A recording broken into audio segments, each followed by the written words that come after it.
दिव्य आभा, नम आकाश पर प्रज्वलित सूर्य। अपने गुरु की महानता का वर्णन करने में मुझ में सामर्थ्य नहीं है, क्योंकि मंत्र शब्द उनकी अद्वितीय दिव्यता के लिए अपर्याप्त है।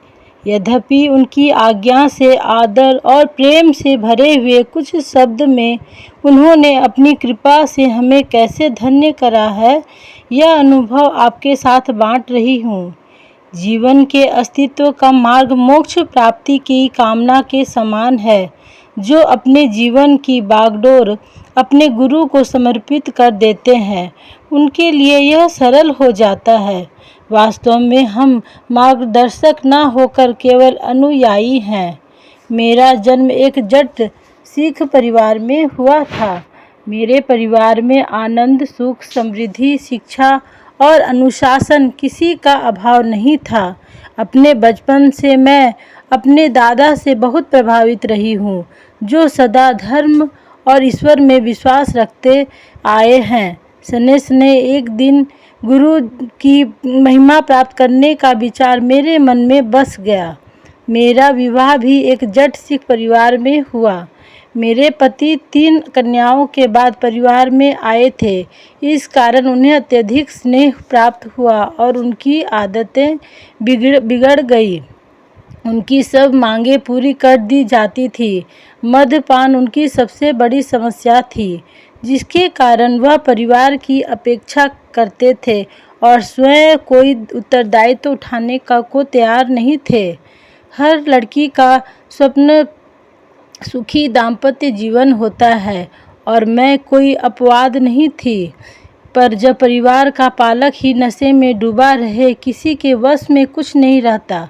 रोज की छोटी मोटी समस्याएं भी अजेय लगती है। कंधों पर परिवार का बोझ और मेरी सुख अवस्था में शीघ्र ही मेरा जीवन नर्क बना दिया। उन्हीं दिनों मेरे दादा घर आए।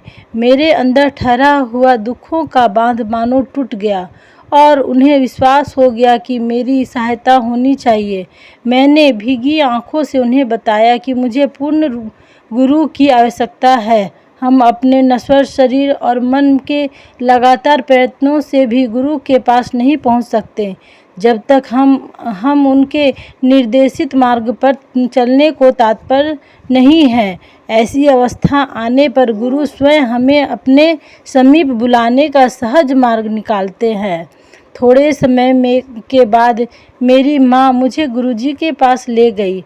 गुरुजी के यहाँ पहुँचते ही मुझे गुलाब पुष्पों की सुगंध आई। उन्हें देखकर मेरी आंखों में पानी भर गया। अगले कुछ घंटों तक जब तक मैं वहाँ पर बैठी रही, मेरी आंखों से निरंतर अश्रु प्रवाहित होते रहे।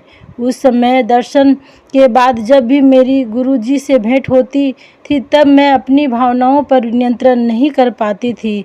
हर दर्शन के बाद मुझे शांति की प्राप्ति होती थी, पर क्यों, यह मेरी तुच्छ बुद्धि को समझ भी में कभी नहीं आई। संभवतः मेरे आंसू मेरे परमात्मा को स्वच्छ कर रहे थे। मेरे आंसू मेरे अंतर आत्मा को स्वच्छ कर रहे थे। इस बीच मेरे पति ने और अधिक मद्यपान करना शुरू कर दिया। वह अपने उत्तरदायित्व को बिल्कुल भूलकर पैसे जल की भांति बहाने लगे। मैंने उनको गुरुजी के बारे में बताकर उनके पास चलने को कहा, पर उन्होंने मेरा परिहास करते हुए कहा कि ऐसे गुरु तो सैकड़ों मिल जाते हैं, और मुझे रूढ़िवादी की उपाधि से विभूषित कर दिया। साथ ही मेरा गुरुजी के दर्शन करने का भी अनुमोदन नहीं किया। नवंबर 1999 के आसपास उनका संयुक्त राष्ट्र की ओर से लेबनान स्थानांतरण हो गया। वहाँ पर उनके नशे की आदत बढ़कर और गंभीर हो गई। उसी समय उनको यकृत सूत्र रोग से पीड़ित घोषित किया गया। मेरे ऊपर तो दुखों का पहाड़ टूट पड़ा। चिकित्सक के अनुसार उनके यकृत ने काम करना बंद कर दिया था और बता दिया कि अगले 2 वर्षों में उन्हें नए यकृत की आवश्यकता पड़ेगी। इतने कम समय में किसी दाता को ढूंढना असंभव था। ऐसा दानी मिलने पर भी उसका व्यय अत्यधिक होता और शल्य चिकित्सा के परिणाम सफल होने की संभावना भी अति कम थी। चिकित्सक ने उन्हें कह दिया था कि मध की एक बूंद भी उनके लिए घातक सिद्ध हो सकती है। इस बीच मेरे अभिभावक गुरुजी के पास जाकर उनके स्वास्थ्य लाभ की कामना करते रहे। चिकित्सालय से अवकाश प्राप्त कर हम दिल्ली वापस आ गए। मेरे आग्रह पर वह गुरुजी के पास आए, पर एक कोने में बैठकर यही शिकायत करते रहे कि कितनी थकान है, और मैंने ही आने की जिद करी थी। उस दिन जब मैं गुरुजी के पास पहुंची तो मैं आवेश में कुछ बोल नहीं पाई। मेरी माँ और मैंने गुरुजी से उनको बचाने की विनती करी। गुरुजी ने उत्तर दिया कि वह तो नास्तिक है, वह उसकी सहायता कैसे कर सकते हैं। इसके बाद गुरुजी के पास अकेली ही जाती रही, क्योंकि मेरे पति साथ आने को तत्पर नहीं थे। एक रात गुरुजी के यहाँ से वापस आने पर मैं गहरी नींद में सो रही थी, जब अचानक जोर से मेरे कमरे में वायु का झोंका आया। भय के कारण मैं बिस्तर में उठकर बैठ गई और आंखें बंद कर प्रार्थना करने लगी। मुझे अंधेरे को चीरते श्वेत प्रकाश का आभास हुआ, जो मेरे मस्तक तक आ रहा था।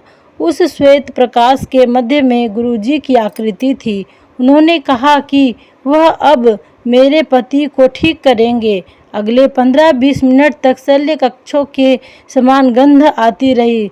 उसके बाद जब साफ हो गया तो गुरुजी ने कहा कि उन्होंने मेरे पति को स्वस्थ कर दिया है। इसके बाद मैं सो गई। उस दिन को बीते 6 वर्ष बीत गए हैं, परंतु मेरे पति ने अपने नशे की आदत बनाए रखी है।